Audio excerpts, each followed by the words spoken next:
Hello दोस्तों, क्या हाल है।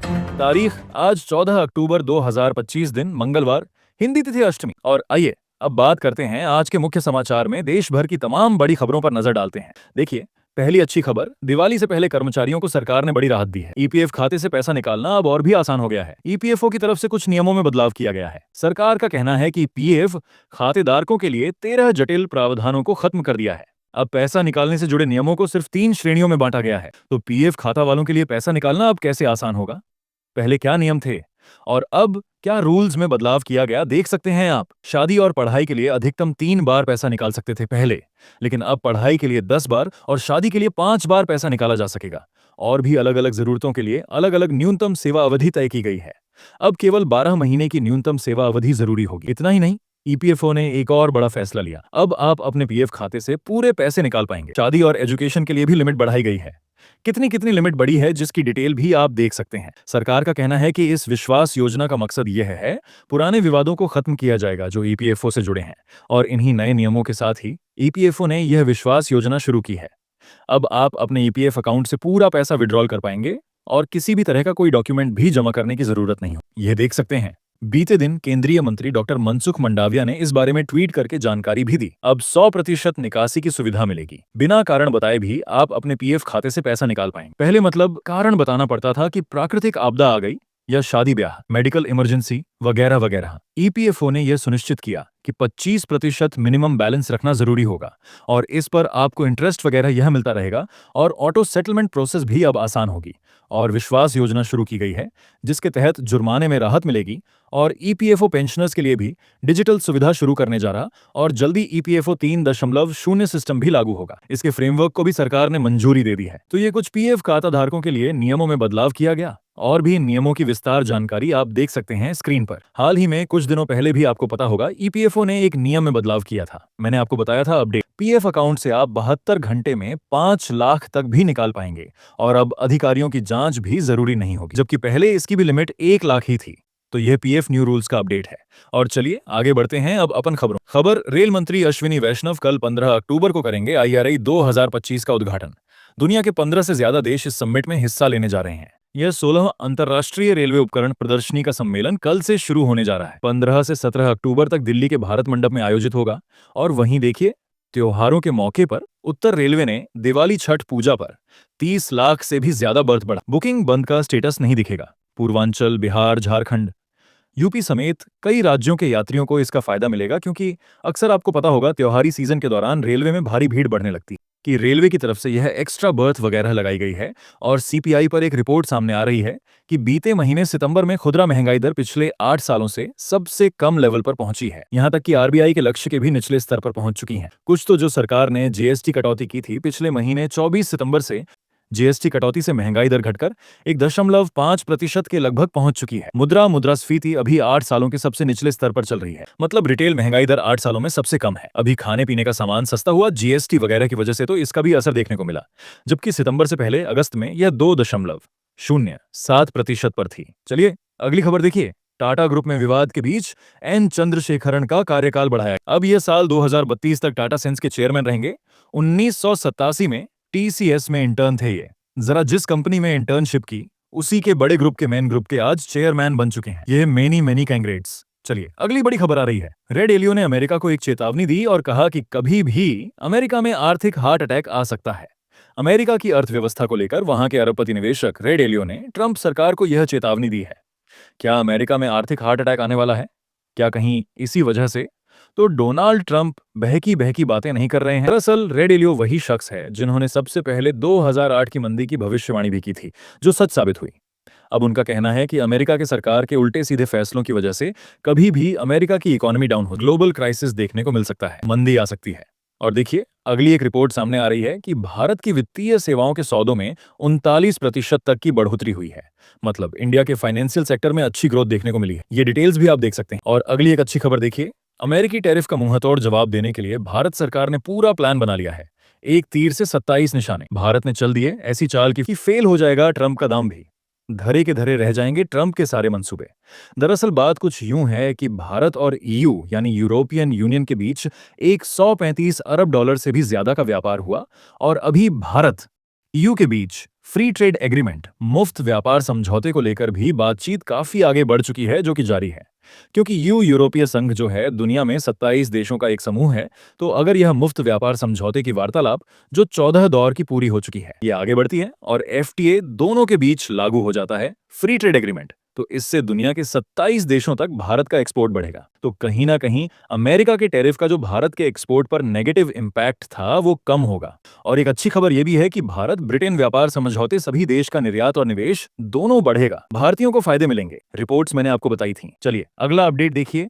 फोन पे, पीजी, आरपी और जियो हॉटस्टार ये सभी एक साथ आ गए हैं। यूपीआई ऑन टो पे के जरिए सब्सक्रिप्शन पेमेंट करना और भी आसान होगा। दरअसल इन 3-4 ही बड़ी कंपनियों ने मिलकर एक सब्सक्रिप्शन आईक्यू के नाम से नई सर्विस शुरू की है और यह सर्विस ग्राहकों को रुपए क्रेडिट कार्ड्स के जरिए यूपीआई ऑन टो पे से अपने रिकरिंग पेमेंट्स को आसानी से सेट और मैनेज करने में मदद करेगी। और अगला अपडेट देखिए। नेशनल हाईवे पर गंदे टॉयलेट्स की शिकायत करते हो अगर आप, तो 1000 रुपए का इनाम मिलेगा। दरअसल एनएचएआई यानी national highway authority of India राष्ट्रीय राजमार्ग प्राधिकरण ने टोल प्लाजा पर गंदे शौचालयों की शिकायत देने पर 1000 का इनाम देने की अनोखी योजना शुरू की है, जो कि 31 अक्टूबर 2025 तक चलेगी ये स्कीम। इसके तहत राजमार्ग यात्री मोबाइल ऐप पर जियो टैग करके की गई फोटो अपलोड करके आपको शिकायत दर्ज करानी है और फिर आपको यह 1000 रुपए टैग में मिल जाएंगे। आपका जो टैग नंबर होगा ना उसमें यह RS 1000 का इनाम मिल जाएगा। तो नेशनल हाईवे पर आप भी इस तरह की कंप्लेंट कर सकते हैं, है ना? देख सकते हैं आप डिटेल जानकारी भी। और अगली खबर देखिए। पश्चिम बंगाल में मेडिकल स्टूडेंट गैंगरेप केस मामले के सभी 5 आरोपियों को गिरफ्तार कर लिया गया है। पश्चिम बंगाल के मुख्यमंत्री ममता बनर्जी के बयान पर उस लड़की के पीड़ित लड़की के पिता बोले कि मेरी बेटी आधी रात बाहर नहीं गई थी। अभी एक दिन पहले आपको पता होगा ममता बनर्जी ने कहा था कि लड़कियां बाहर ना जाएं, खास करके रात में। ऐसे दुष्कर्म के मामलों में लड़कियों को जिम्मेदार बताया था। तो उस पर अब उस लड़की के पिता ने भी ये दुख भरा बयान दिया। देख सकते हैं आप। और खबर देखिए। दिल्ली एम्स ने कार्डियो सर्जरी हेड को सस्पेंड किया। महिला नर्स को गाली देने और डराने धमकाने का आरोप लगा। इन पर पीएमओ में भी शिकायत हुई थी। वहीं तमिलनाडु के करू भगदड़ मामले पर सुप्रीम कोर्ट ने अब सीबीआई जांच कराने का आदेश दिया। 3 सदस्य कमेटी निगरानी करेगी।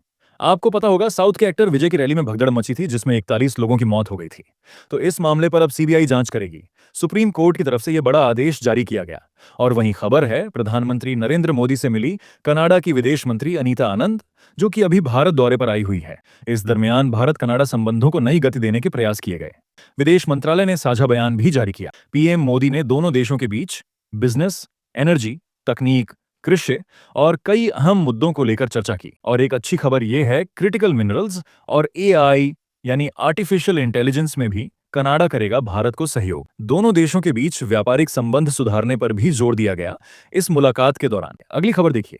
राहुल गांधी ने कहा कि शिक्षा कुछ लोगों का विशेषाधिकार नहीं बननी चाहिए। अमीर या कुछ लोगों तक ही शिक्षा सीमित ना रहे। हर बच्चे को सीखने और सोचने की आजादी है। राहुल गांधी ने पेरू की पॉन्टिफिकल कैथोलिक यूनिवर्सिटी और चिली यूनिवर्सिटी के छात्रों के साथ बातचीत की और इस दरमियान एजुकेशन को लेकर अपनी राय रखी। और वहीं खबर देखिए।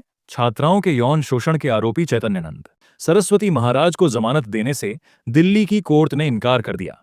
चैतन्यानंद अब 27 अक्टूबर तक हिरासत में रहेगा। जमानत याचिका खारिज। कोर्ट बोला कि पीड़ित ज्यादा है, अपराध की गंभीरता कई गुना बढ़ी। 17 स्टूडेंट से छेड़छाड़ का आरोप है। और वहीं खबर देखिए। प्रधानमंत्री नरेंद्र मोदी का हरियाणा दौरा कैंसिल हो गया। हरियाणा के मुख्यमंत्री नायब सिंह सैनी सरकार का 1 साल पूरे होने के मौके पर उनको सोनीपत आना था, लेकिन बताया जा रहा है कि आईपीएस का जो हाल ही में मामला हुआ उस वजह से पीएम ने अपना दौरा रद्द कर दिया। अगली खबर देखिए दोस्तों। दिवाली पर पटाखों के मामलों को लेकर देश के जाने माने कवि कुमार विश्वास ने तंज कसा और बोले कि घोयला बारूद से ओजोन परत को नुकसान नहीं होता, 4 फूल झड़ियों से इसमें छेद हो जाएगा। वहीं खबर देखिए। पाकिस्तान आतंकियों की पंजाब में भेजी 2 AK-47 पकड़ी गई। भारत पाकिस्तान बॉर्डर पर पैकेज में मिली यह दिवाली को लेकर एक बड़ी आतंकी साजिश का प्लान था, लेकिन बीएसएफ के जवानों ने यह बड़ी सफलता हासिल की है। चलिए खबर देखिए दोस्तों। दिलीप बिल्डकॉन ग्रुप पर इनकम टैक्स डिपार्टमेंट ने रेड डाली। पंजाब अमृतसर से मध्य प्रदेश भोपाल आई टीम 2 ठिकानों पर सर्चिंग की। कंपनी के पास मेट्रो समेत कई बड़े प्रोजेक्ट हैं और अभी इस ग्रुप के मालिक दिलीप सूर्यवंशी के दफ्तर पर भी सर्चिंग की जा रही है। और खबर देखिए। कर्नाटक के मुख्यमंत्री सिद्धार्थ मैया के बेटे ने आरएसएस की तुलना तालिबान से की और इस पर बैन लगाने की भी मांग की। कर्नाटक के सीएम बोले कि सरकारी जगहों पर सांका लगने की जांच होगी है। वहीं खबर है आईआरसीटीसी घोटाले में भी लालू यादव, राबड़ी और तेजस्वी के खिलाफ आरोप तय हुए। तेजस्वी बोले कि गृह मंत्री अमित शाह ने 1 महीने पहले धमकी दी थी, चुनाव लड़ने लायक नहीं छोड़ेंगे, जबकि दिल्ली की राउज रेवेन्यू कोर्ट ने इनको आईआरसीटीसी घोटाले में आरोपी माना। लेकिन अभी चुनाव नजदीक आ रहे हैं तो यह कुछ राजनीतिक बयानबाजी भी देखने को मिल रही है।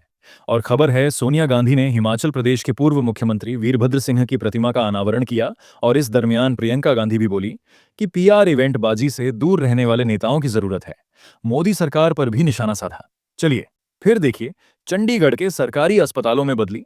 अब ओपीडी की टाइमिंग 16 अक्टूबर से ही नया शेड्यूल लागू होगा और नई टाइमिंग क्या रहेगी देख सकते हैं आप। और रेल यात्रियों के लिए एक और बड़ी सुविधा मिलने जा रही है। अब आप आईआरसीटीसी से फ्री में कंफर्म टिकट शेड्यूल कर पाएंगे, मतलब आप अपनी यात्रा के टिकट की तारीख में भी बदलाव कर सकेंगे, वो भी बिना किसी एक्स्ट्रा चार्ज के या पेनल्टी के। रेलवे की तरफ से नई सुविधा शुरू की जाएगी। रिपोर्ट्स के मुताबिक जनवरी 2026 से मिलेगी। चलिए खबर देखिए। नए आपराधिक कानूनों पर आयोजित हुई राज्य स्तरीय प्रदर्शनी का गृह मंत्री अमित शाह ने उद्घाटन किया। बीते दिन गृह मंत्री अमित शाह ने राजस्थान के जयपुर का दौरा किया। राजस्थान की राजधानी जयपुर में यह rising Rajasthan global investment summit 2004 के तहत प्राप्त निवेश प्रस्तावों का भी विकास कार्यों का लोकार्पण शिलान्यास किया। लगभग 9,300 करोड़ से भी ज्यादा के विभिन्न विकास कार्यों की शुरुआत की। और इस दरमियान अपने संबोधन में गृह मंत्री अमित शाह ने राजस्थान के पूर्व मुख्यमंत्री अशोक गहलोत को भी जवाब दिया।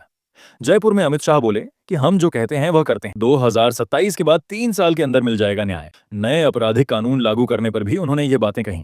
चलिए अगली बड़ी खबर आ रही है। उत्तर प्रदेश में अब इलेक्ट्रिक वाहन के खरीदारों को देना होगा रजिस्ट्रेशन और रोड टैक्स भी।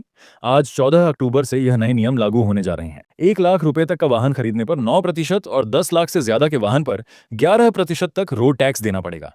और 2 पहिया वाहनों पर भी यह कुछ एक्स्ट्रा शुल्क वगैरह लगेगा। उत्तर प्रदेश में यह नए नियम लागू होने जा रहे हैं आज से ही। चलिए अगला अपडेट देखिए। मध्य प्रदेश के भोपाल का यह मामला है। 100 मीटर धंस गई सड़क। हादसे के बाद एक लेन का ट्रैफिक रोका गया। इंदौर से सागर को जोड़ती है रोड और ठेकेदारों की लापरवाही देखिए। जरा सड़क कितनी बीच में धंस गई है। वो तो गनीमत रही कि कोई बड़ा हादसा, वरना जान माल का नुकसान हो सकता था। चलिए दोस्तों, कुछ बिहार विधानसभा चुनाव के अपडेट देखते हैं। देखिए, बिहार एनडीए ने अपनों को दिया झटका। यूपी के मंत्री ओम प्रकाश राजभर ने एसबीएसपी से 153 सीटों पर चुनाव लड़ने का फैसला किया है। मंत्री राजभर ने बीजेपी से बगावत कर ली। उन्होंने कहा कि वह खुद भी बिहार में चुनाव लड़ेंगे और आज वह अपने 153 प्रत्याशी उतारेंगे। बोले कि जब जरूरत थी तो गिड़गिड़ा रहे थे।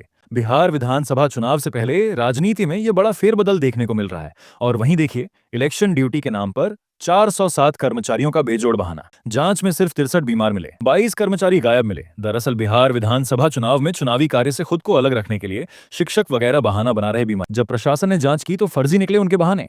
वहीं इधर बिहार में तेज प्रताप यादव ने भी जारी की अपनी पार्टी की पहली उम्मीदवार सूची। 20 सीटों पर नाम घोषित किए। और बिहार चुनाव को लेकर इलेक्शन कमीशन ने भरोसा बढ़ाने के लिए भी एक बड़ा कदम उठा। राजनीतिक दलों की मौजूदगी में शुरू किया ईवीएम का बेतरतीब वितरण। और कुछ और पॉलिटिक्स के अपडेट देखिए। पंजाब के पूर्व क्रिकेटर नवजोत सिंह सिद्धू ने सियासी वापसी पर पंजाब के मुख्यमंत्री भगवंत मान पर तंत्र कसा और बोले कि एजेंडे से धूल झाड़ लिए। वे शादी में लेन देन वाला सूट ना कोई सिलवाता ना पहनता है। वहीं इधर उत्तर प्रदेश में भी सपा ने एक बड़ा फैसला लिया। किसी भी प्रत्याशी का आधिकारिक रूप से समर्थन नहीं करेगी सपा पार्टी। सभी प्रत्याशियों को इंडिपेंडेंट अपने लेवल पर चुनाव लड़ने होंगे। तो ये कुछ इलेक्शन का माहौल और अपडेट चल रहा। और चलिए बच्चों के कफ सिरप से मौत के मामलों से जुड़ी कुछ बड़ी खबरें देखिए। दोस्तों, उत्तर प्रदेश के थोक दवा बाजार में करोड़ों के कफ सिरप की बिक्री बंद कर एमआरपी को लेकर भी एक काली सच्चाई सामने आई कि कफ सिरप के ऊपर गलत एमआरपी लिखी हुई है। वहीं इधर कोल्ड ड्रिप कफ सिरप मामले में अब सरकार ने एक बड़ा एक्शन लिया और इस कफ सिरप को बनाने वाली कंपनी श्रीन फार्मा से जुड़े परिसरों पर ईडी ने भी छापेमारी की है। इधर कोल्ड ड्रिप बनाने वाली कंपनी श्रीसन फार्मा का लाइसेंस भी रद्द कर दिया गया। कंपनी बंद हो गई। चेन्नई में कंपनी के ठिकानों पर ईडी ने रेड डाली क्योंकि इसी कंपनी के कब्जे से मध्य प्रदेश में 25 बच्चों की मौत हुई थी। और इस बीच जांच में एक खुलासा यह भी सामने आ रहा है दोस्तों कि इस कोल्ड ड्रिप के मध्य प्रदेश छिंदवाड़ा स्टॉकिस्ट ने मिटाई सबूत। अब उस पर भी केस होगा। जबलपुर में होलसेलर का लाइसेंस भी निरस्त किया गया। रंगनाथन को लेकर तमिलनाडु आ गई एसआईटी, जो कि इस कोल्ड ड्रिप कब सिर्फ कंपनी के मालिक हैं। श्रीसेस फार्मा के मालिक रंगनाथ कोविंदन को लेकर एसआईटी तमिलनाडु ले गई। और वहीं दोस्तों, हरियाणा आईपीएस मामले पर भी खबर आ रही है। केंद्रीय राज्य मंत्री ने बताया पेच कहां फंसा है। उनकी आईएएस पत्नी बोली कि डीजीपी हटा गिरफ्तारियां होनी चाहिए। हरियाणा के मुख्यमंत्री नायब सिंह सैनी कह रहे हैं कि पहले पोस्टमार्टम कराओ। तो इस मामले पर अब परिवार की नाराजगी का भी एक वीडियो सामने आ रहा है, जिसमें आईएएस अफसर पत्नी अमनीत कह रही है कि सरकार को जो करना है कर लें पूरन कुमार का। अभी भी उनके परिवार का गुस्सा कम होने का नाम नहीं ले रहा। बातचीत पर गर्म रुख देखकर सरकार भी पीछे हटी। 24 घंटे से कोई बातचीत नहीं हुई उनके परिवार वालों से। और हरियाणा सरकार इधर इस मामले को लेकर आज चंडीगढ़ आएंगे राहुल गांधी भी। मुख्यमंत्री नायब सिंह सैनी का दिल्ली दौरा भी रद्द हुआ। केंद्रीय राज्य मंत्री बिट्टू ने दावा किया कि बड़ा फैसला लेगी सरकार इस मुद्दे पर, लेकिन अभी भी उनका पोस्टमार्टम नहीं हो पाया है, ना ही अंतिम संस्कार हो पा रहा है। और चलिए अब कुछ इंटरनेशनल न्यूज अपडेट देखते हैं दोस्तों, फटाफट से। देखिए, अफगानिस्तान विदेश मंत्री का भारत दौरा लगभग पूरा होने पर है। इस बीच व्यापारियों को अटारी बॉर्डर से व्यापार की उम्मीदें जगी। ऑपरेशन सिंदूर से पहले होता था 3,886 करोड़ का लेन देन। और खबर आ रही है कि नेपाल के बाद मेडागास्कर में भी जैन जी के युवाओं ने वहां की सरकार का तख्ता पलट कर। बताया जा रहा है कि पानी की कमी की वजह से यह प्रदर्शन शुरू हुआ। और अभी दावा किया जा रहा है कि मेडागास्कर के राष्ट्रपति मिलिट्री प्लेन से फ्रांस भाग गए हैं। जैन जी का प्रोटेस्ट देखने को मिल रहा है। यहां भी तख्ता पलट हो गया। और वहीं खबर देखिए, अमेरिकी राष्ट्रपति डोनाल्ड ट्रंप को मिलेगा इजराइल का सर्वोच्च नागरिक सम्मान। इस पर अमेरिका के राष्ट्रपति बोले कि अब यहां अनंत काल तक शांति रहेगी। अमेरिकी राष्ट्रपति ने कहा कि यह नए मिडिल ईस्ट की ऐतिहासिक शुरुआत है। आखिरकार बंधकों की रिहाई के बाद इजराइल की संसद में स्पीच के दौरान बोले ट्रंप, क्योंकि गांजा में बचे हुए अब सभी बंधकों को 2 साल के युद्ध के बाद हमास की कैद से रिहा कर दिया और उन्हें वापस इजराइल अपने वतन भेज दिया गया है। हालांकि अभी भी 28 मृत बंधकों के शव गाजा में ही है, लेकिन अमेरिका, जो कि इजराइल हमास जंग में मध्यस्थता निभा रहा, तो इस समझौते के तहत तय हुई शर्तों के मुताबिक उन्हें भी वापस किया।